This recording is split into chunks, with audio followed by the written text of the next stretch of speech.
minus 10, 9, 8, 7, 6, 5, 4, 3, 2, 1. Ignition. Liftoff.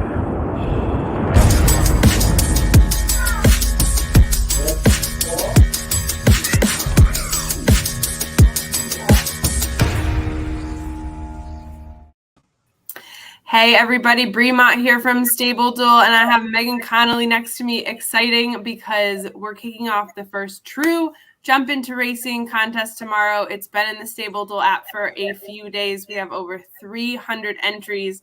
So we're here. We're excited. We're going to give you all the info. We've got two great guests, but let's kick it off. Megan, how are you doing? I'm super excited, Bree. It's like it's happening, you know, and I'm excited that we're actually so many people already participating in the game. I've already got my selections in there. I actually did a quick podcast for the NSA website. So my picks are there as well for anybody who is still trying to figure out who to put in their fantasy stable. But yeah, it's going to be a fantastic weekend of racing. And I was at the race course today. It looks absolutely amazing. Now we are going to have some bad weather, sounds like, but that won't stop the racing. So I'm super excited. And of course we have America's Best Racing coming tomorrow, but we'll get into that in a few minutes. Yes. Yeah, no, it's going to be a great day with or without rain. I'm prepared for both. I'm pumped to see it in person. But I know there's going to be so many people playing from home in the StableDuel app, watching the live stream so you can watch the races live. There's going to be a live stream hangout from America's Best Racing. So we're going to be there chatting, watching the races for the first three, I think. So tune into that. We'll send out all the details. But shout out to everybody who's listening right now. You've got the comment section here on YouTube. Feel free to ask any questions you have. Let us know where you are watching from. We're excited to kick this off, obviously, with each other here.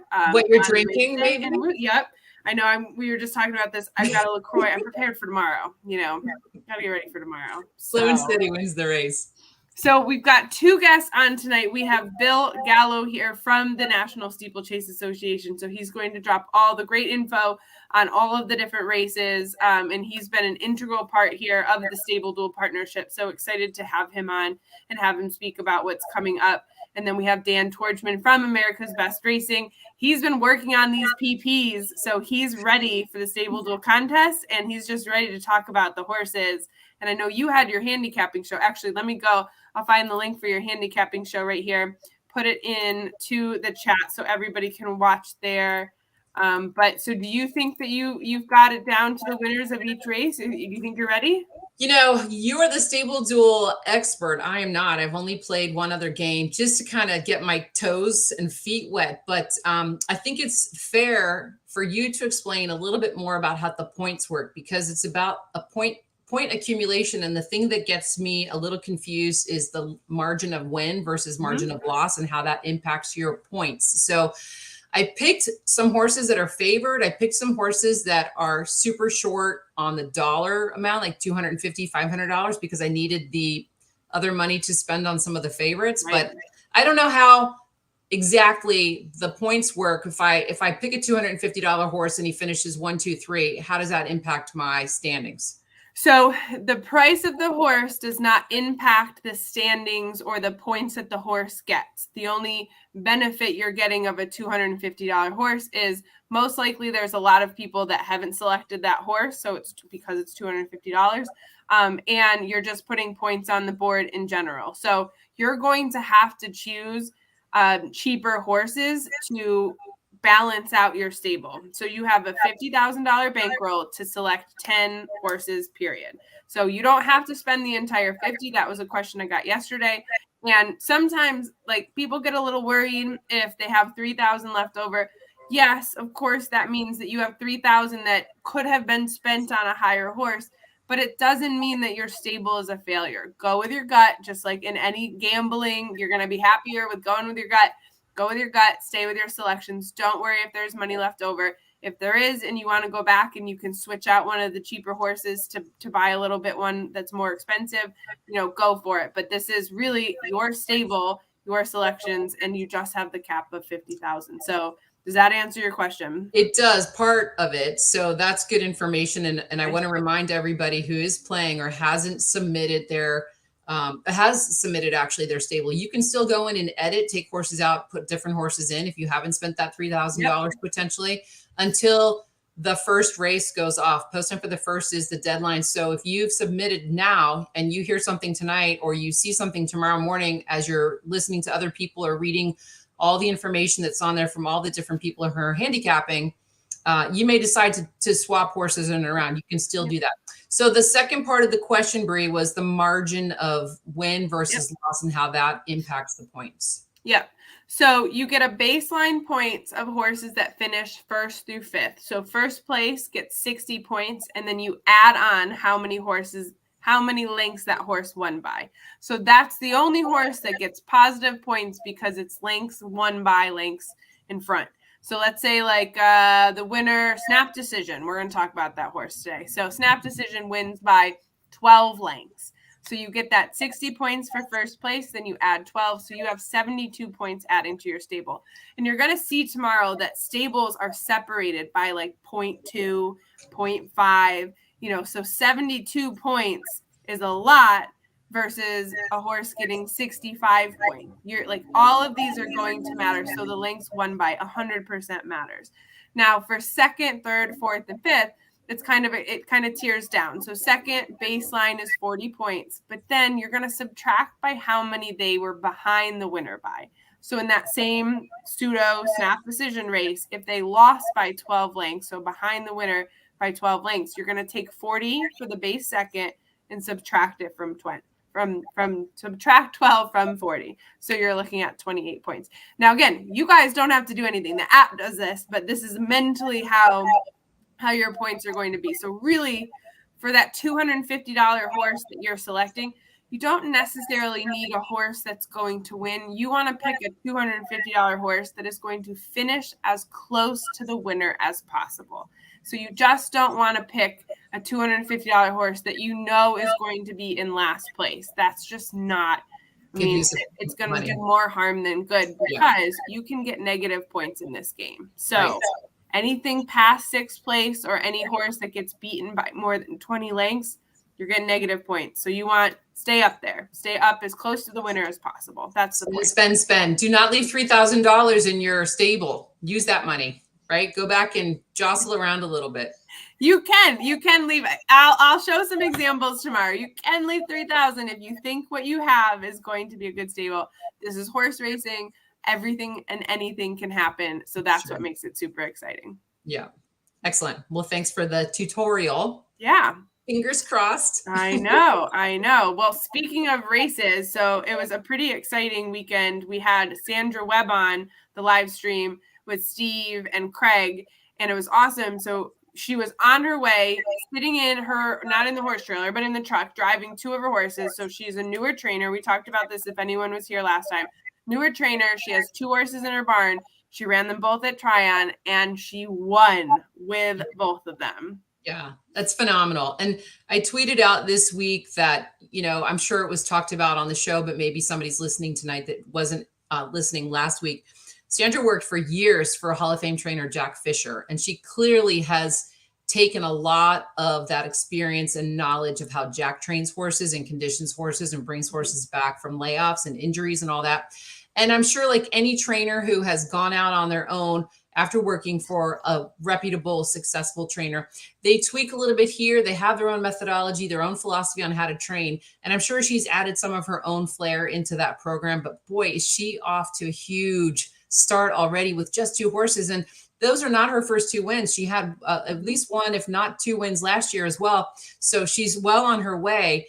And I would say for anybody who's not really following steeplechase and is just kind of dipping their toe in the pool, think about when Wayne Lucas was D-Wayne on the plane and he was dominating the sport, and he had Mark Hennig and McLaughlin, not Kieran. Gosh, what's his name?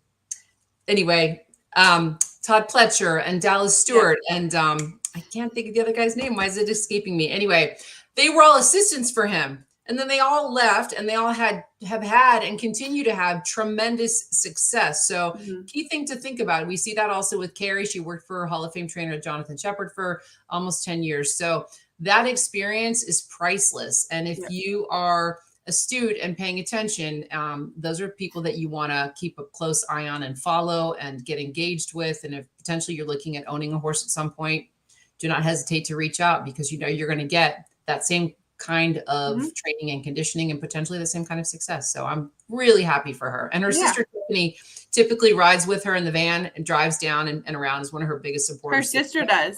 Yeah, Tiffany. Cool. So you know the two of them were like, woo, woo. Oh my gosh. Well, she was describing one of her reactions after win that she was just bawling her eyes out. So I can only imagine, you know, not the first one. It was like Whiskey Warrior, I think was the first one. And then the second one comes back and wins. I wish there was a camera on her to see her reaction there as well. So that's pretty awesome. Though. Yeah, that was a good thing to happen last weekend. Lots of good things happened last weekend, but that for me was one of probably the best ones. Was it? Yeah. Well, we're going to have a lot of good things happen tomorrow. We have 8 races at Middleburg. So I am in Virginia already. I'm super excited to go to Middleburg for the first time tomorrow. We were just kind of talking about the weather. It was hot as Hades today, like 89, 90 degrees, and it's going to completely flip a little bit. But as you said, the ground really, really does need the rain. So it's kind of an interesting thing. It's not as if it's a bad thing, and especially in this sport. We really want to soften the ground for some of these horses going over the hurdles. And how does the track look in general, and what's some good things about tomorrow that you're looking forward to? Well, Glenwood is for me, it's one of the top most ideal race courses that we have in the NSA circuit. First of all, from a spectator's perspective, you can see every obstacle. There's a lovely hill, and the field is just this big rolling, beautiful, gorgeous park, and they pull out all the stops to maintain it year long. It is not used for anything else. And they have a gentleman there. I don't know his last name, but Brian, I think he's Australian. He is a groundskeeper there, and he does a magnificent job in maintaining that course throughout the year. So they've got it cut at a good length of grass, and they leave the clippings on when they cut the grass. So the clippings leave a cushion. So it's really well maintained. They do not have a watering system there, which is unfortunate because they have not been watering it. But the cover of grass and the quality of the grass is outstanding. So it's not like a turf course at the flat track, which would be shorter. A lot of times it gets beat up pretty quick in the season, and then they're just constantly moving the rail. They're painting it with green paint to make it look better. And the horses are typically just running on dirt. You will not see that tomorrow. So yes, the ground is hard, but the grass creates quite an extraordinary cushion. And this race course in particular is just incredibly well maintained. And so it will be fast. It will be firm until we see the rain coming, and we don't know at what point that's going to happen, depending on who you're listening to for your forecast. We could see it, midday. It could hold off until later in the afternoon, but whatever comes, it's not going to make that much of a difference because it should be a light rain, so it's not going to flood the course and make big soppy, wet areas. But it's going to be fast and firm for sure. Well, it's almost like. Now I've totally lost my thought here, but I'm excited for tomorrow. I'm excited to see a much longer track. We are looking at the races a little bit. So there's 2 timber races. There's a hurdle race, and actually the first opener is what you call a training race. So it's a flat race, not flat like flat racing, but there are no hurdles. But still excited to watch. Is it all apprentice riders in that one? I know a lot of these training races, but not this one. It's not. Nope. It's open to professionals. And it is a flat race in that there are no obstacles. It's a mile and a half, but they will run the course, which is obviously not an oval like you would have seen at Camden or Aiken. So, but it is a training race. It's basically a published work. It won't show up on the horse's PPs. However, if you're handicapping and you're looking at the Equibase PPs, at the bottom where you see the latest works, you'll see a training flat race listed there because it is considered a workout. So you'll have to look for that if you're looking for recent works, because a lot of jump horses don't have published works that are recent. But sometimes when you look there, you'll see, oh, they ran it, whatever the Middleburg, MID, MDB. I can't think of the abbreviation for it. And you'll be like, What is that? That's not a track I know. That's because they had a flat training race there, and that's what'll show up on the published workouts. So. Okay. Well, yeah. Carrie brought up a fun point. It should also be said that Sandra picked out both of her horses herself. She has a great eye. That's awesome. That's awesome as well. So Carrie, if you're new to the stream, Carrie Bryan is one of the trainers that you will see on all the StableDuel games. And I would assume you'll see her on the live streams. You'll see her on Twitter. Give her a follow. Lots of fun. So definitely stay tuned for more from Carrie. So let's go through some standings here. So you can find a lot of information on the National Steeplechase Association website. That is nationalsteeplechase.com. And so if you go to racing, you'll see the entries and all of the meets, but you can continue down and there's more added info there. There's something called standings. So go ahead, Megan. What are some things that you want to point out from the standings currently? Well, the NSA lists quite a few, and I don't think we want to jump into all of them currently, but typically owner, trader, rider is what everybody's accustomed to. So our current leading owner based on Money One is River D Stables, and that is a syndicate that is managed by Sean Clancy, who was a former steeplechase jockey. We'll actually have him as a guest tomorrow on the America's Best Racing live broadcast. But Sandra's one horse is one of those horses that won last weekend. So that helped to put River D up there. Currently with 3 wins, Leapers Fork Steeplechase are in second with 2, and then Armada Stables are in third place with 2, and then Mike Smith is in fourth place with 2, and then pretty much everybody below that has 1 win, although South Branch Equine has 2. But again, this is based on Money One.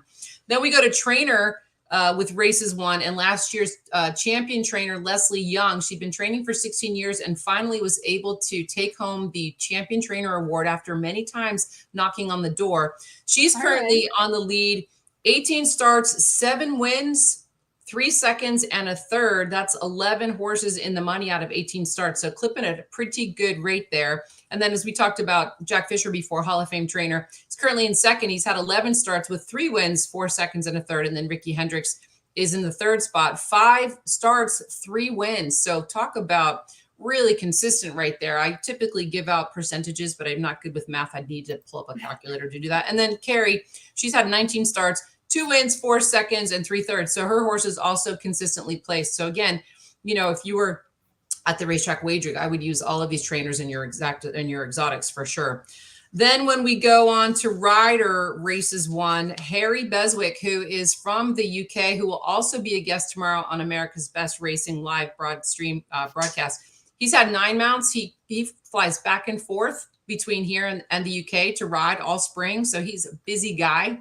9 mounts, 4 wins so far. So he's almost at 50% of the time he's winning races. Then Graham Waters, who was our 2021 champion jockeys in second, 13 mounts, 3 wins, 3 seconds and a third. And Graham rides first call for Jack Fisher, but he also rides for Neil Morris, who does typically pretty well at the steeplechase races as well. And then Barry Foley is in third, 13 starts, 3 wins, a second and 3/3. And then Freddie Proctor, he's like the leading timber rider. He was the leading apprentice jockey last year. And the reason for that is because he typically rides all the timber races, mostly for Leslie Young. Mm-hmm. And he had 12 timber wins last year, which was the most out of anybody. And he was second in the standings for that. And anyway, he's in fourth place. But again, 6 rides, 3 wins and a second. So 4 in the money, top 2 in the money out of 6 starts. So if you're gambling, these are the people you want to be paying attention to because they're very consistent in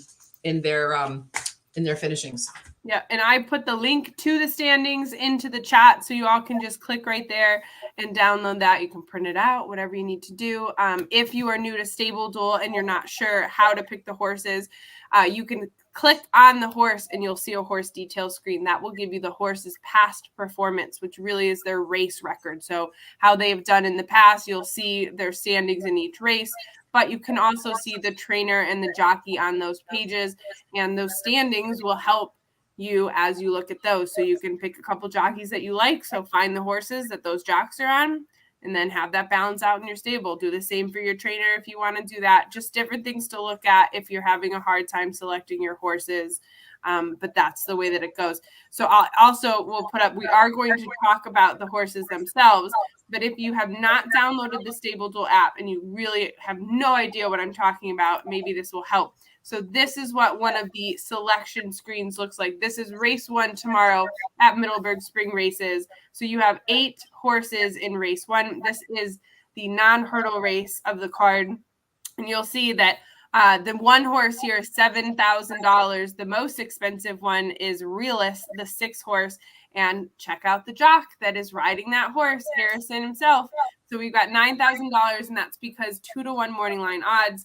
It is the most expensive because the morning line odds maker, which happens to be potentially somebody that might be on the show, deems this horse as the most likely to win. That's how it works. And then you can see Summer Silence is second. So on and so forth. As you are selecting your stable, you cannot select 10 $9,000 horses because that would equal $90,000 and you only have 50 to spend. So that's where the balancing act comes in. So you'll have to select one of these 1,000s or the 250. And then something really fun actually about this race card. Here is the last race. You have 4 horses to choose from, and they are all expensive. So one of the angles of StableDuel players, I'm going to tell you right here, I'm handing it out, is because this race only has 4 horses, you are giving yourself what you would think would be an automatic positive points because you get points 1 through 5th, and there's 4 horses. So you're going to get points for 1st, 2nd, 3rd, and 4th here. If you wanted to spend and buy all of these horses, you can. I can tell you, you're probably going to spend the majority of your money and you might still lose points and then it's no fun. So if I were you, I would buy one of these and then move on. But you will see other players that will purchase a couple of these because it will give you potentially 1st and 2nd points. But again, wherever your margin of finish is, which means however your 2nd, 3rd, or 4th horse finishes behind the number 1, that is going to pull points away. So if you're going to pick 2 horses, you want to make sure that they are 1st and 2nd. Otherwise, it is poor money spent. And it's that easy. Just pick 1st and 2nd. That's I didn't know that. Yes, that is a very, very cool thing about the card. So we can go through the races here. But why don't we, if your game, Megan, let's talk about one of the horses in here who is a little bit of famous because he was up for an Eclipse Award. Is that right? Yeah, that, you know what, I think we should bring Bill Gallo on at this point to help in that conversation. But yes, and while we're waiting for Bill to come in, Carrie, while you're watching, write in the chat what your thoughts are on Iranistan tomorrow, because he's in my StableDuel pick for $3,000. So yeah, I'm a huge fan of Snap Decision, and I thought he was cheated in this last Eclipse Award. I think Hewitt ran an incredible race on the day. Snap did not, but Snap Decision's history in general, and I know it's based on 1 year. So he's 2-time finalist as an Eclipse Award winner. He lost the first year to Carrie's The Mean Queen, rightfully so. She was brilliant that year. And boy, Dan is blowing up my phone right now. What's up with that? No, I know. We're trying to get Dan and Bill on. He's like, I'm in the waiting room. I'm like, oh. So okay, no worries. I'll you see Bill there? Is Bill there? No, I don't see anybody. Okay, well, maybe it's just you and me. Carrie, do you want to join? Anyway, so he equaled a record of 9 consecutive wins the year that the Mean Queen won it. And she won it because she beat him in 2 grade 1s, right? So rightfully so, she was just amazing and won all of the categories that year. And then last year, Snap won 2 grade 1s and he was 2nd in grade 2. And, you know, he just had another really big year. But he lost to Hewitt in the Far Hills Grand National, which is our biggest hurdle race of the year. And so I think he got cheated because owners don't do social media. The trainer, Shark Hanlon, who is quite the character, it's typical when a horse wins a Grand National overseas, whether it's England or Ireland, they parade them through the town where they live, where their yard is. And he did that. And then he walked the horse into a pub and he was seen in the pub and everybody was standing around drinking pints of Guinness. Well, that went incredibly viral globally. And so a lot of people saw that. And Bree, you're probably familiar that we have a lot of people who are the voting public for the Eclipse Awards that don't pay attention to steeplechase, and they don't know anything about the horses, and they don't know anything about our sport. And so they saw something like that, and that name stuck to them, and like, well, he won a big race, he must be the horse to pick. So I'm generalizing and I'm making some assumptions there, but those of us in the know felt very strongly that Snap should have won last year's Eclipse Award, but he's just been phenomenal, and he keeps coming back year in, year out. And again, he's running tomorrow. This will be his third time in the Temple Guafmi. He's going for the Iroquois in May, which he won the last 2 years in a row defiantly. So he really is just an amazing horse. And he ran in Saratoga, and they were going to weight him at 168 pounds, and they dropped it down to 165. And he was dominant in that race. Absolutely unbelievable. He just flew. So he's got a lot of fans, myself included. And yeah, he's a special horse. Absolutely. There he is. And he actually is a Phipps bred, and he was with Shug McGahee to start. And he's a half brother to Mr. Speaker, who's a graded stake winner on the flat. So he's got the right pedigree. Physically, he's the right horse. There's a misconception that steeplechase horses need to be big and tall, which is absolutely not true. But he's super athletic, and he's just a special animal. And Jack has done an incredible job with him. And Willie McCarthy started riding him in his early part of his career. And then Sean McDermott had some mounts on him. And then Graham Waters has been on him ever since. And he's just an amazing horse. You'll see tomorrow. Yeah, no, I'm really excited to Carrie's see him. comments. Sorry. I have heard the Eclipse drama, so I'm excited to put a face to the name. But speaking of face to the name, here he is. What's up? You got your Dapper shirt in the back. You're all ready to go. Oh, yeah. Yeah. It's Brooklyn Bill, right? Yeah. Well, I'm New Jersey now, but, always represent. So urban hipster. Well, thanks, Dan, for joining us. So you're in the car. Is that because you're on your way here? I mean, I know you're not driving. Good thing that we are not seeing a bunch of trees going by. No. We pulled over for this. So, we're driving down. My mother-in-law actually lives in Maryland. My wife's from Maryland. So we figured a good midway point would be here, stopping in, seeing my mother-in-law, who's amazing. So we'll get to do dinner here, and then it's off to Middleburg. Super excited. I'm paying special attention to the pronunciations from Megan here because it's a new world. I want to make sure I'm not mispronouncing things, and in particular, I saw Carrie in the comments, and she'll tell a funny story tomorrow. I told her she's got to completely roast me, but I couldn't figure out how to say her last name. And it's funny because it's literally, she texted me, it's literally just Brian.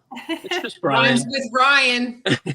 I want to call her Brianne because it's my name incorporated into hers, and I feel like we're friends already, and that's what happened. It's not. And it's funny because she came up to accept an award at the NSA it was 3 years and one night. This last NSA awards dinner, we crammed 2020, 21, and 22 in 1 year. And she took home like all this hardware for the Mean Queen.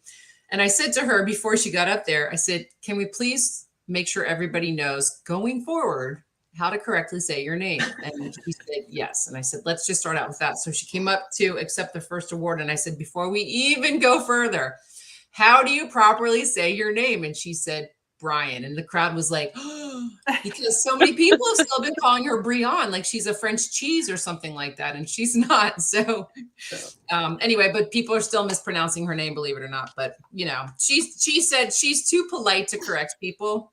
And I appreciate that. But, she's at that level now where if she's ever running a horse and it's the NBC broadcast and Brittany's, Yurton is talking to her, I'd like Brittany to know that her last name is Brian. Only fair. Fair. Exactly. Well, let's bring Bill. So we've got Bill here as well. Bill Gallo, how are you doing? Thank you so much for tuning in. Hi, Brianne. How are you? I'm good. We're excited to have you. We held off on a little bit of Snap Decision until you got on, but then we kind of covered Snap Decision. But I know I'll have Megan kind of lead the charge here, talking about what you've got for the NSA coming up. Yeah. So first of all, Bill, I don't want to put you on a spot because of your position as the executive director or director of racing for 150 years for the NSA. You can't play favorites, but so I'll leave that question off the table as far as did you think that Snap Decision got robbed from winning the Eclipse Award? But let's talk about Snap tomorrow and just how he's dominated his division and been so incredibly consistent, and how important is it for tomorrow's race, the grade 2 Temple Gwathmey, for him to does he have to win it, or is this just like a prep, if you will, for the Iroquois, because we know that that's a really big race for the Bruton Street US team to try to take home for a third year in a row? What are your thoughts on that? Does he need to win it? No, he doesn't need to win it. I mean, yeah, it clearly is a prep, but it's a significant prep with a $100,000 person. It does have a grade 2 rating, so but it's not essential. I mean, I know his ultimate goal is Far Hills. I've read recently that he's not going to Saratoga. I read that too. Yeah, and, what he did at Saratoga last year was absolutely heroic when he won the Shepherd, carrying that kind of weight. Yeah. So obviously, the connections, concerned about the weight, and perhaps concerned about mimicking the schedule of last year, which might have been a little bit too difficult for that matter. So when you have a horse of this magnitude and who's got to carry the weight, obviously he's the rated horse in the country by far, the best horse in the country by far.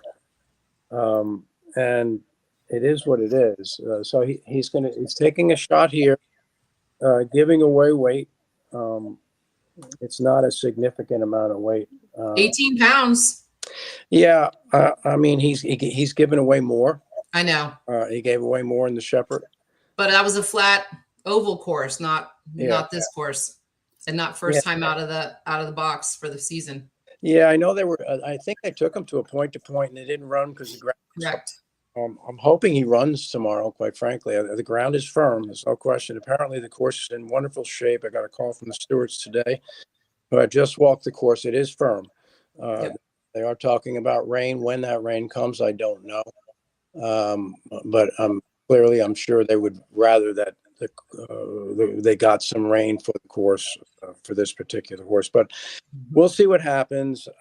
If he does run, I wouldn't imagine that the horse would be short on conditioning. I would imagine got him ready to go. He's going to go springboard here to the Iroquois, clearly. And that's the major goal. So I have another question about him, and then I think we should move on to just talking about the spring season and changes with the NSA that are worth noting. But you've been around for a long time. You've seen, incredible hurdle horses. How does he rank with the likes of Divine Fortune, McDynamo, Goodnight Shirt, Scorpiancer, Moscato, Italian Wedding? Is he that caliber of a horse? Absolutely. Yeah. I mean, when he's done what he's done, carrying the weight, once again, I go back to that Shepherd. That was an extraordinary race. I mean, a horse that can do that, giving away that much weight, and put together a string of wins and, phenomenal performances, one right after the other. Yes, he's Hall of Fame type. There's no question about it. Good. Wonderful horse. I mean, you left out a couple of good ones. I mean, one of the greatest weight carriers of all time was Flatterer. Right. Nobody was better than him, in my opinion. Lonesome Glory was a fantastic horse. Nobody was capable of carrying the kind of weight that Flatterer carried. In fact, he carried 76 pounds once, which was mind-boggling. Wow. He actually did it. But Snap Decision is clearly in that high echelon. Good. Okay, so let's talk about the NSA this year in general. Now, I know we've increased the purses this spring. What are your thoughts on the current situation as far as purse structure, the entries? Are we doing okay right now? Purse-wise, we're doing great. We've rebounded out of the pandemic miraculously. I mean, it crippled us clearly, like many small businesses, but it was very, very difficult. We couldn't get people. We weren't allowed to go to the races. Therefore, most of our races didn't happen. The horsemen hung in incredibly well. It was heroic on their part. But we've come out of it. We've come out of it in great fashion. we're clearly moving forward in a positive way. Our purses have increased. They're up about 300,000 or 400,000 for the spring alone. We're going to reach that, hopefully, that $6 million mark, which is our typical high water mark. We're doing fine. We're doing really, really well. The race meets themselves have been doing very well all spring. There's been record crowds. I mean, Aiken had a huge crowd. Camden just came from Tryon, North Carolina. They did great. I wasn't at My Ladies Manor, but they said they were sold out as well. And moving forward, I know the Queen's Cup is sold out. Iroquois is going to have a huge, huge crowd, and so will the Virginia Gold Cup. So from that perspective, from a business perspective, we're doing very, very well. You mentioned horses. How is our horse inventory? It's light. I have some concerns about it. It's the chicken and the egg, really. When you increase the purses, the opportunities, in theory, you're going to get more people involved and encouraged to become owners. But I do see some of the major stables, Young and Breon. There's a lot of new names, a lot of new owners, a lot of new horses. Really stout stables. Fisher's solid as a rock as well. So on the high end, much like racetracks around America, on the high end, we're doing very well. And on the middle to lower ranks, it's difficult. So the overall horse inventory needs to improve. There's no question about it. And last, before we let you go, because I told you we wouldn't keep you long, going back to your own personal experience, you've been you're equally as passionate about flat racing as you are about steeplechase racing, even though jump racing is where you make your living. Does one horse stand out for you in the jump racing world? And what's the horse that has left the biggest imprint on your mind from flat racing? Well, there were really two horses in jump racing, in them both. I mentioned Flatterer, really, really great horse, and had that ability to carry weight. Lonesome Glory is a favorite. He was owned by Mrs. Jeffords, and Mrs. Jeffords was a very generous woman, and she took us all around Eclipse Awards around the country, and she actually took us England. It took us to England. We raced at Cheltenham. Yep. When that horse won at Cheltenham, that was quite a thrill. So Flatterer and Lonesome Glory for sure on the jump game. Flat-wise, I'm an avid fan of racing. My roots are at Belmont Park. First part of my career, I lived in Elmont, New York, and worked at Belmont Park, and spent a lot of time on the backside. Most of my friends for years and years are people from New York Racing Association. The highlight of my racing, I will tell you, was American Pharoah. No question about it. It's not even close. It was 215, I believe it was 215. I didn't intend to go to the Triple Crown that year, and Peggy Stein actually called me and said she wanted to go, and she wanted me to go with her, and my wife and I went with her. I went reluctantly, believe it or not. I'm ashamed to say that now, because it clearly was one of the most amazing events I've ever been to. I've been to a lot of events. That's cool. In racing. Yeah. But it was a wonderful experience, something I'll never forget, that you could feel the grandstand, and people say it, and some listeners may not believe it, but it's absolutely true. You can actually feel the grandstand moving. That's how the crowd got. Can confirm. Yeah. Well, and remember the bridges to the subway, you could definitely feel moving because, California Chrome the next year was a little bit worse. But Bill, I wanted you to see this. So you have a fan that has their username as Flatterer, and he's thanking you and telling you that he carried 176 and won at Radnor in 1986. That's great. That's more than the Timber Horses carry tomorrow by 6 pounds. I'm sure that because of my job, he's probably the only fan I have. All right, Bill, one last question. Who's your pick for this year's Derby? I'm going with the favorite. Forte? Yeah, I'm definitely going with the favorite. I think it would be a great story with Rapoli and crew. It'll be hysteria in the winner's circle. So I'm going with him. And good for Virginia racing too. All right, Bill. Thank you. I'll see you tomorrow. Wear that hat, Bree, because it's going to rain. and I spoke to Megan today, and she's like, I'm bringing a fascinator. So I have this and a fascinator. I have wellies and I have heels. So I have all Covered things. all of it. I'm ready to Something go. you guys don't have to ever worry about that stuff, but we do. I know. I've got wellies, whatever those are. Yeah, exactly. All right, Bill. We'll see you tomorrow. Thank you. Yeah. Bye, Bill. Bye-bye. Dan, if you're going to be in the jump world, you need to know what wellies are. I feel like it's like a staple of steeplechase racing. Please enlighten me. They're the rain boots. You just Wellingtons. Okay. It's an old brand called Wellington, and they just shorten it to wellies, but they're just green rain boots, and they're you see, actually, you know, from the UK originally, farm boots. Believe it or not, you'd wear them around in the muck at your farm, and then they just made their way over into racing. I think I have the Hunt brand. You know what I'm talking about, Megan, right? The Hunt brand? Yeah, they say Hunt on them, don't they? You'll see them tomorrow. I'm sure. I don't have. I have the tractor store brand of wellies, but I have some nice Dewberries. So. Well, so now we're getting too much in this. So I used to just buy the tractor store. But when I worked at a farm, I was like notoriously stabbing myself with the pitchfork. So I would put holes in the wellies, which then they're useless. So then I had to buy a little bit more of expensive that could take a couple stabs before they. Dan, have you ever mucked a stall before? Exactly. Come on. I feel like we did establish I'm from Brooklyn, challenge. right? Yeah, exactly. That's my point. My whole point. Terry said that she'll bring you some wellies. So we'll have you in wellies. We'll find a stall for you to pick. This is a big weekend for you. Yeah. Perfect. I mean, everyone talks about, like their origin story in racing. And I feel like it's always like, I muck stalls. Like, I was at the New York City OTBs. I mean, that was pretty, difficult. That was challenging. Were cleaning up. That's a different kind of muck. Both just as dirty.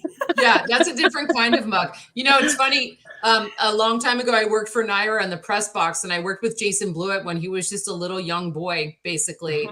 And I used to always give him a hard time. I'm like, you ever laid a hand on a horse? No. I'm like, he's like, they're dirty, And I'm like, yes, but go to the backside and touch one and, walk around. And he's like, no. So it's funny. So that's kind of always my shtick with Jason Blewett, who's now with West Point Thoroughbreds. But dude, you got to get out there and touch and feel and get your hands dirty and really start to learn about horses and the horse welfare and the care and all that kind of stuff. Because otherwise you're just a handicapper. And that's okay too. But. Ouch. But no, I've been, I will say over the past 10 years, 10 years ago, would I have known like how to even feed a horse a peppermint? No. But now, I mean, I've been lucky enough to kind of spend a decent amount of time, around horses. And, I wouldn't say that I'm necessarily a horseman. But baby stepping. Peppermint. Like no one feeds a peppermint. Yeah, like baby stepping. I know how to pet a horse. I know how to rub a nose. All right. All that stuff. Good. Yeah.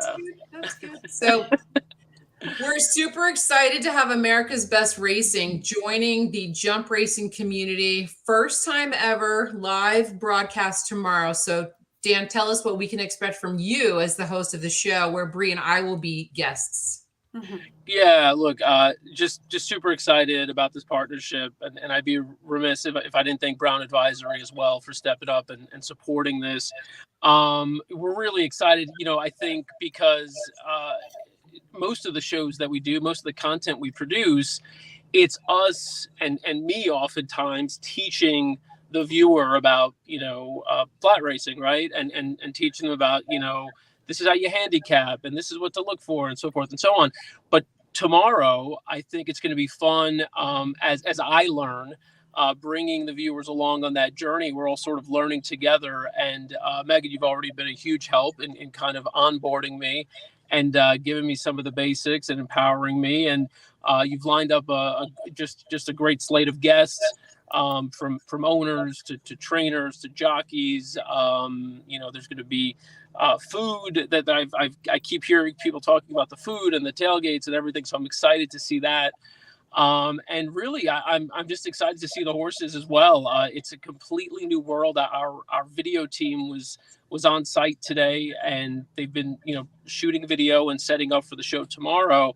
And they shot a video feature that we're going to show tomorrow where we look at the different kinds of jumps, because just even understanding, the difference between a hurdle and a timber fence, like for me, and I know for a lot of our viewers, that's going to be pretty insane to see that up close. And so we kind of show the different jumps and kind of talk about them and the various challenges, and just you think about the stamina test in each of these races.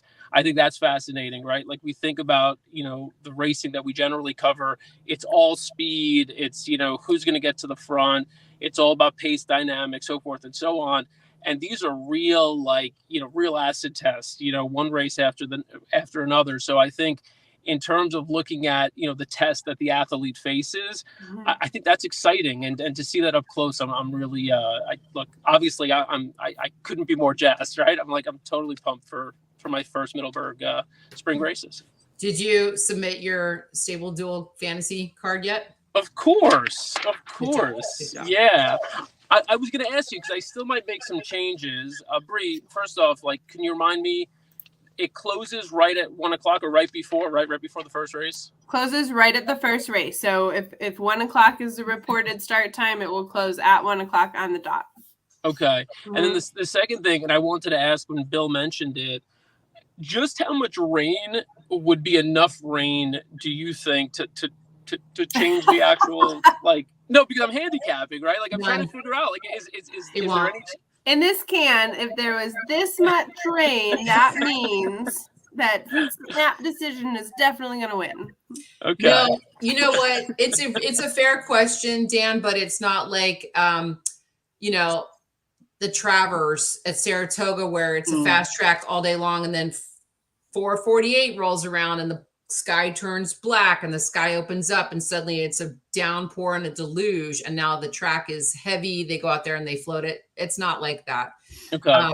First of all, the ground is so dry right now here that it would just run off because it's so hard if we did get something that hard and fast. But second of all, it's meant to be actually some powerful thunderstorms, which may delay some of the races if we do come into that scenario. But it won't make a difference because the grass is very thick.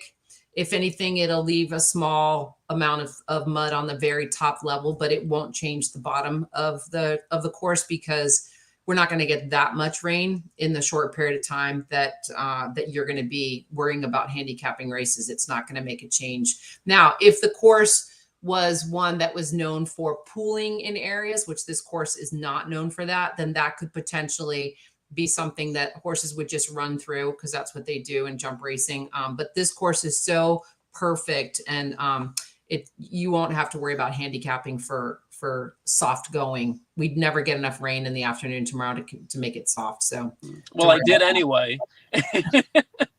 You took Radician in the big race then, right? I've got 2 sets of picks, and so I've got a couple of horses that I thought might move up over a wet track. But I mean, it's just in case, right? I mean, I've heard from everyone, including Carrie, when I messaged her earlier, that it sounds like, that the rain is desperately needed and the ground is rock hard. So I anticipated, unless there was an absolute monsoon overnight, that and it doesn't look like that's in the forecast, that we're looking at firm ground. 12 o'clock. I just looked at weather.com, and again, we all know how reliable this is, like expert handicappers are. So we're looking at 12 p.m. is the start, and it will go through it looks like 4 p.m., 7 p.m. But Perfect. The peak is supposed to be at 3. So the whole card, yay. Yay. Hey, we're still gonna have fun. We've got the guests, we have cocktails, we're in a tent. Food. We got it all. Yep. Do you want to talk about a few horses? Let me tell you. I want to know who you've spent. So we've got about 10 minutes here. I want to know who you've spent up on and who your big value picks are. So who's some of your most expensive picks? If you want to give me the race, I can pull the card open. Cool. You're frozen. We got unfreeze. There you go. You're good. Did I freeze? Okay. You're good. Keep so going. I was actually trying to plug into the car power just because I'm down to 10%, but hopefully I'll be able to get this all out before. Sorry, my bad. Yeah, just horrible planning. My most expensive horse, I think, is Ask Paddington. in the What Temple race? Gauthame. Okay. The 4th. All right. So if you look here to the bottom of the screen, you're going to see Ask 9,000. Paddington at $9,000. So what do you like about him? So, Yeah. basically, I was just looking for class. This horse is like grade 1 tested, was 3rd in the Grand National. I was just literally, it was a class thing. And the horse won multiple times in the UK before shipping over and at this distance as well. And then he's carrying 12 pounds less than Snap Decision, which I think is, the way I looked at it, I thought maybe on his best day, he's as good as Snap Decision. And I think what I've heard is that this is the setup race, right, for Snap Decision. So this isn't necessarily, he might not be ready to fire on all cylinders. So if there's a day to beat him, it's today or Saturday. And so I thought Ask Paddington, would be a smart way to go. A 9-time winner in the UK. And again, in terms of the Group 1 experience, finished 3rd in 2 of those Group 1 races. As you mentioned, Megan, Radishian, obviously with the 4-length win over a yielding turf course at Far Hills was impressive, but this would be a step up in those grade 1, the last grade 1 at least. Finished 6th, and then, in the Jonathan Shepherd, finished behind Snap Decision and Going Country. So, Ask Paddington to me just has a look, right? And it's Carrie. So I'm Team Carrie. Yay. We're going to see the comment from Carrie coming up shortly here. She's going to have the clapping hands emoji or something. She's going to post in the comments. I just feel it right now. So, okay. So we've got Ask Paddington in the grade 2 Temple Gauthame. Where else are you spending money? So another one of the, I think, pricier horses that I'm taking is going to be in the 2nd race. The 4 horse. Let me just flip through my PPs. Oh, good choice. Neotropic. Neotropic. So, all right. So we are sprinkling a little Jack Fisher in. So, sorry, Carrie. With this one, I just in my notes here, I was like, beat Seismic Wave in his most recent, well rested coming in. And I was interested in some of the flat races before, moving into jumps. Like, there's some really good races there. And I just thought that this horse looks like a decent horse to me, and nothing really jumped out as being unbeatable in here. And so that's how I landed on Neotropic. And it looks like in that one, it's almost like which Jack Fisher we're looking at. So he's got 3 horses in this race. He's against Leslie Young, Carrie Bryan, and Neil Morris. So it'll be exciting to see if one of Jack's gets up first or somebody else in the race. Megan, who do you like in this one? I actually like Neotropic as well. I went back and watched his race at Charleston last November, the last race of the meet, and he ran a banger of a race. And actually in my podcast for the NSA website, they didn't get it into the podcast. It should have been updated by now, but I actually show a part of the race because it's very impressive. He stalked in mid-pack, and then he jumped really well, but he just made a decisive move as they came around the turn the last time, and then just drew off and won quite impressively. And the interesting thing about Seismic Wave, he was 2nd in that race, and he came back and won, but by default, because the horse that was on the lead in that race, it was either Aiken or Camden now, actually fell at the last, but he was in contention and moving away from the field. He bobbled on the landing and went down. So I think Neotropic is a good pick there. I also thought Seismic Wave, but it's hard to look past the 2 favorites in here, and that Modus Operandi. So he looks like a decent horse for Carrie, but the Hero Next Door is the horse that really is the one that is screaming for attention, and that's because of that 19-length win back the earlier part of this month at Camden for Leslie Young, Mike Smith. That's why he's the 8-5 favorite. So that was super impressive. Now, that said, that Camden is a flat oval track. It is very much like a racetrack in its configuration, and Middleburg is very different. But when he comes from, Leslie Young's barn, Leslie, just like Carrie and Jack and all of these jump trainers, they have access to flat gallops, but they also have access to a lot of hills. And They train on the hills regularly. They do hill work. They'll do hill sprints. These horses gallop, a couple of miles, depending on the where they are in the day. Is maybe if they're at the track, they might gallop 2 miles, 2 turns around a mile track. But if they're going out cross country, they could go 2 or 3 miles, or they might jog 4 miles and then gallop 1.5 miles. So these horses are going to be fit for sure. So I'm not worried about the hero next door coming in without fitness. I mean, a 19 length win is a 19 length win, but that's why he's the favorite. So, well, and if you are in the StableDuel app and you're playing along right now, this actually is a good horse detail screen to take a look at for the first time. Well, maybe it isn't actually now that I'm talking about this. But anyways, if you look at the last 5 races, you'll see that it shows the date of the race, the track, what the race was. It was a maiden special weight, and it was 2 1/8 miles on the turf. And you'll see the 1, which means it finished first. And that little number next to it is how many lengths it either won by or got beaten by. So that's what's important in this horse detail screen. You see first place won by 19 lengths. If you had this horse in your stable, this is a fantastic horse to spend the money on, because you are putting 79 points in your stable for a result. And again, that's going to bump you forward and high on the leaderboard, and hopefully cash some of that $2,000. So are you talking about the hero next door? What, Megan? The hero next door being the horse that is a good one? If you had that horse in the race that it just won, absolutely, because you're getting 79 points for that win. Okay. And we've got some people that really coordinate. And again, this is going down. Don't worry about this if you are playing StableDuel for the first time.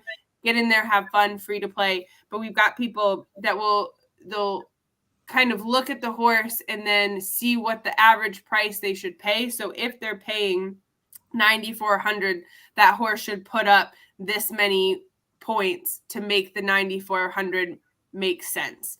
And so with 79, $9,400 is making sense, is the only thing I can say. So one tip for both of you and anybody else who's watching that doesn't know this insider trick. So Bree, you're sharing some about how to play StableDuel and how to recognize opportunities that are beneficial.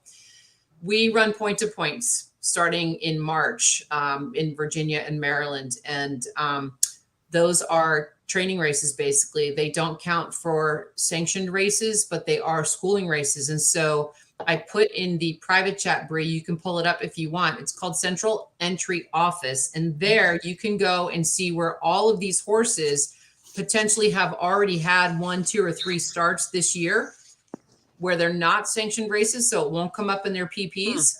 But these are really good platform races that launch these horses forward into their first race under rules where they're running for money. So for an example, Neotropic, Dan, looks like he hasn't run since November of last year, but he actually won a flat race at the Green Spring Valley Point-to-Point on April 2nd. So he's had a tightener. And the point-to-points are basically the same thing as the sanctioned races, just not under rules of the NSA and no purses. So everything else is exactly the same. The jockeys are dressed in their colors. It's the same exact motion that the horses go through tomorrow, but they just don't run for purse money. So it's considered unsanctioned. But there are a lot of these horses that have run in those races already this year. So if you don't check Central Entry Office, and I'm going to tell you, it takes a lot of work to do it, but it's worth it if you're putting money on the line. In this case, with StableDuel partnering with the NSA, it's free to play. So you don't have to worry about getting that detailed. But when we do have our races where wagering is involved, like the Virginia Gold Cup, it's important to have access to that, because by the time May 6th rolls around this year, they'll have already had a couple of races. So those point-to-points may not be important. But if you see a horse that hasn't run for 6 months, it's good to go back and look at Central Entry, because they may have started at a point-to-point, which gives them an advantage, right? Mm-hmm. That's great info. I'm going to be, and like, I can already tell you, like, I'm going to be like 100% like gambling at like all the events in which you can gamble. And then I'm going to be playing all the StableDuel contests, because like I already spent like 16 hours handicapping this card.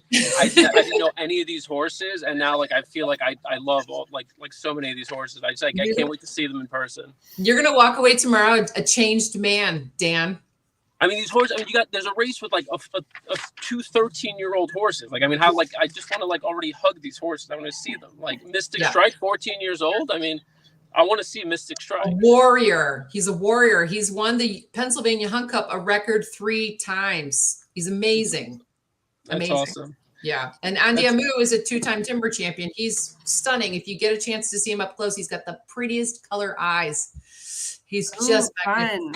Yeah, really pretty. Fun. Awesome. So we do, let's touch on that. So it's 8 o'clock. So let's just a couple more minutes here and then we're going to let everybody go. We've got 2 timber races. So you're going to see hurdle races tomorrow. There's only one. The second race is called a timber race, but it's a cross country. They're just making this difficult for us. I know. That's okay. That's why we have Megan. Okay. Right. So cross country race and we have a timber race. Yeah. And we have hurdles and then we have non-hurdles, flat, but it's not flat because this isn't a flat course. So all the things, the timber racing, what is different about timber racing from the hurdles, Megan? Well, it's the obstacle itself, right? So the hurdle is it's built on a metal frame. It has so that's a timber fence right there. Yep. So the hurdle has a foam, there you go, has a foam quarter roll, and then it's covered with green tarp, and then these plastic brush at the top. They're about 4 feet in height, and the horses will jump over them. It's much faster, and it's a shorter distance. So tomorrow, our longest hurdle race is 2 miles and 1/8. Our longest hurdle race in the United States is the Iroquois in Nashville, and that's a 3-mile race. So it's a different type of jumping. Horses can skim through it. It's faster. They are a little bit flatter when they go over these jumps. And you don't want to see them spend a lot of time in the air because it takes up too much time. They'll lose time in the air, and that will bring them back in the field and make it harder for them to win. So go ahead and go back to the timber jump. Okay, so this is just wood, basically. So if you look behind this horse, the fence behind him is what's the perimeter fence on the farm. They're not that different. So this is straight up and down perpendicular. These can vary anywhere from about 3.5 feet to 4 feet. The horse has to jump over it. So he's got to be up. There's Andiamo right there. Has to be a good jumper. He's got to clear the fence because obviously if he doesn't, that's a problem. These races are slower and they're longer distances. So tomorrow's timber race is the Middleburg Hunt Cup. It's the 3rd race, and they're going 3.25 miles over the timber fences. Now, the longer races, like Virginia Gold Cup on May 6th is 4 miles, and the Maryland Hunt Cup is also 4 miles, and they'll run over not only a longer route of ground, but also more jumps. So it takes a really athletic horse. It takes a horse that is a clever horse because they don't always get into the jump to take off at the best. So they've got to be clever in getting over it and landing on the other side. Takes a courageous horse and a fit horse. So very different style, very different terrain and obstacles. So that's pretty much the difference between the two. But from what I gather, 2020 champion jockey Gerard Galligan is the one that caught up with the ABR team today and talked them through the differences. So if you got to tune in tomorrow to America's Best Racing to see Gerard tell you what the difference between hurdle and timber are. And he certainly would know because he's ridden successfully over both of them many times. And he comes from Ireland, so he has a good perspective about the differences from there too. And then you talked about the second timber race. It's cross country. It's the last race on the card. It's called a steeplethon. And this is a variety of different obstacles. So they'll jump hurdles, timber, brush. They'll go through over a water jump. They'll run around a tree, which is make or break for the race if the jockey doesn't judge it properly, because he can be on the lead going into it and ride it improperly and be last coming out of it. And then it might be too late to make up the deficit. So it's really fun. They go in and outs. And it's incredible. I absolutely love it. And they do one over at Great Meadow too for the Gold Cup. But this particular course was constructed based on a famous course in France. And so it's super fun to watch. And again, you've got to have a really good jumper and a very clever horse that can navigate and immediately identify the difference in depth for each obstacle and adjust his jumping style to get over them quickly and cleanly. Well, and one last point here. So we were just talking about the third race, and we always talk in flat racing a bit more that it's very hard for fans to attach to certain horses because they don't run very often. Steeplechase is a great sport to attach to the horses.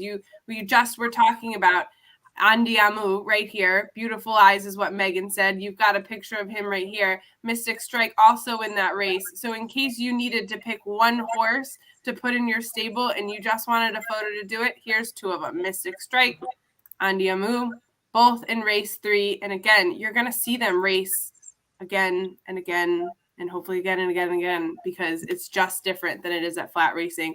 And when you have a 14-year-old racing, which, by the way, some people will get their panties in a bunch, don't do it. Horses peak for jumping when they are older sometimes. I have an older horse. You look at Rolex and the Olympics, they are older horses. That's when they peak and are at their 17, best. 18, 19 in the show jumping world. Yeah. I'm at 1% battery. Let me just say before I go, thank you all for having me on tonight. Everyone watching, please tune in tomorrow, 1:00 Eastern. We'll be streaming live on ABR and NSA Twitter and Facebook channels. We'll also be streaming on ABR's YouTube. Great. Looking forward to seeing you both tomorrow. What is it? The Wellies? Busting all up the things. Wellies? We'll set you up, I'm sure. All right. Awesome. Awesome. All right. Safe Thank flight. you all. Bye, Dan. If you get there early enough, Dan will take you to the stable area and you can pet horses. No mix. No, he will muck a stall. Yeah. He will muck a stall. As long as you take photos, so there's like some evidence that I did this. There's I'm down. proof, right? Let's do it. Absolutely. It will All make right, you a bye, Dan. horseman. Bye, Dan. Drive safe. All right, guys, if you have any questions, I will wait 30 more seconds if you want to drop a question. I'll answer the fun stuff. Megan will answer the informational, smart stuff. But I'm really excited for tomorrow. I'm excited. You and I have not met in person, so that's an exciting point. It's going to be a great day. It is going to be a great day. You know, any day going steeplechasing is a great day. And actually the weather, as long as it's not violent storm, is actually very good for the horses versus today. Today would have been brutal. We don't want to run in 90-degree sun and hot weather because it's just taxing on them. And cooler weather, cloudy conditions, a little bit of rain is perfect. So I well, then I won't complain. If it's good for the horses, you won't hear any complaints from me. Exactly. What is your stable name? I know that you're creating a stable. Do you have what your stable name is? Are you going to tell people, or are you going to keep it? I'll put I will actually, I'll put it on tomorrow morning. It's Life's Illusion, who was the first mare to win the Eclipse Award for steeplechasing. Okay. And she had, I'm sure she had more than one, but she had a colt who ended up in the barn that I first worked, the first jump barn I worked in, and his name was I Chase the Clouds, and he was an amazing jumper. He was a bit of a quirky guy, but anyway, so I really liked him, and he was just awarded in the Hall of Fame in Virginia steeplechasing just this year. So the family is fantastic, but Life's Illusion is my stable name. So I love it. Well, good luck. If I know I'm going to see you before first post, but make sure if you're playing, you get your stable of 10 horses submitted before first post. Otherwise, that's it. There's nothing we can do. So before 1:00, click the submit and get your stable in there. All right. Thanks, guys, so much for tuning in. We appreciate it. We're very excited for tomorrow. And Megan, I will see you soon. Yep. Have a good night.